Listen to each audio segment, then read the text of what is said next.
सरकार अब भस्मासुर बन चुकी है और देश की जनता जान चुकी है कि अब इस भस्मासुर सरकार के सामने उसकी कोई औकात नहीं बची है।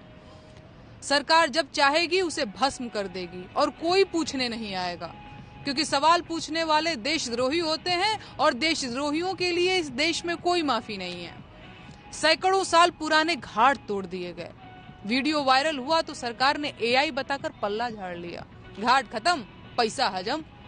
जिस प्राचीन विरासत का संरक्षण किया जाना चाहिए था उस पर बुलडोजर चलाया जा रहा है। फिर भी ये लोग हिंदुत्व के रक्षक बने घूम रहे हैं और जो घाट और मंदिरों के तोड़ने पर सवाल उठा रहे हैं उन्हें हिंदू द्रोही बताया जा रहा है।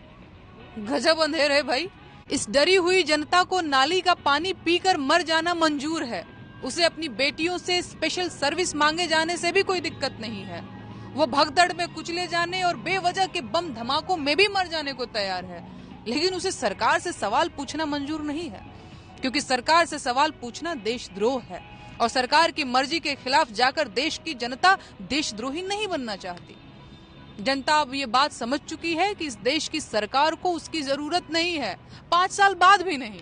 जी हाँ, सही सुना आपने। सरकार अब अपने पुनर्गठन को लेकर भी आत्मनिर्भर हो चुकी है, यानी अब उसे आपके वोटों की भी जरूरत नहीं है। आप सरकार के लिए मधुमक्खियों की तरह हैं जो अपनी मेहनत से शहद बनाएंगे और सरकार आपकी बनाई शहद से आपको जिंदा रहने भर का शहद देती रहेगी। बाकी का शहद सरकार और उसके आकाओं का रहेगा। सरकार अब ब्रिटिश हुकूमत के उन जमींदारों की तरह काम कर रही है जो आम जनता का खून चूसकर ईस्ट इंडिया कंपनी का खजाना भरते थे। सरकार को अब सिर्फ अपने दोस्तों के खजाने से मतलब है। आप तो बस मेहनत करते जाइए। वैसे भी सरकार ने काम के घंटे बढ़ा दिए हैं, तो बहाते जाइए पसीना और भरते जाइए जोगुना लगान और होते जाइए गरीब, क्योंकि इस सरकार में तो जिंदा बच जाना भी बड़ी बात है। अमीरी के सुख अगले जन्म में भोगिएगा। मेरी बात पर भरोसा न हो रहा हो तो सोचकर बताइए कि आपने पिछली बार किसी की सरकारी नौकरी लगने की मिठाई कब खाई थी। सरकार से सवाल पूछने वालों को जिस उदारता से देशद्रोही घोषित किया जा रहा है, वो दिन दूर नहीं जब प्रश्नवाचक चिन्ह यानी क्वेश्चन मार्क देशद्रोह का सरकारी प्रतीक घोषित कर दिया जाएगा। तब प्रश्नवाचक चिन्ह के निशान वाली मुहरें बनाई जाएंगी और मन माफिक लोगों की तस्वीरों पर मार दी जाएंगी।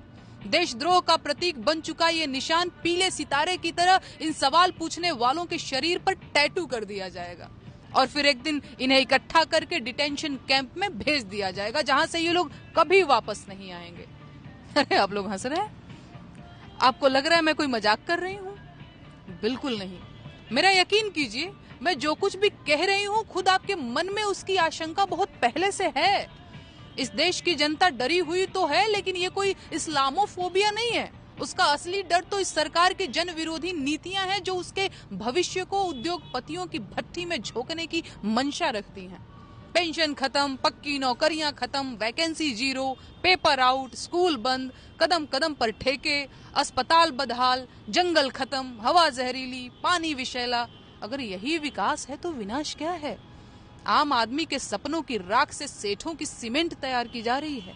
ये है नया भारत, जहां आम आदमी को खाद बनाकर मुनाफे की फसल उगाई जा रही है।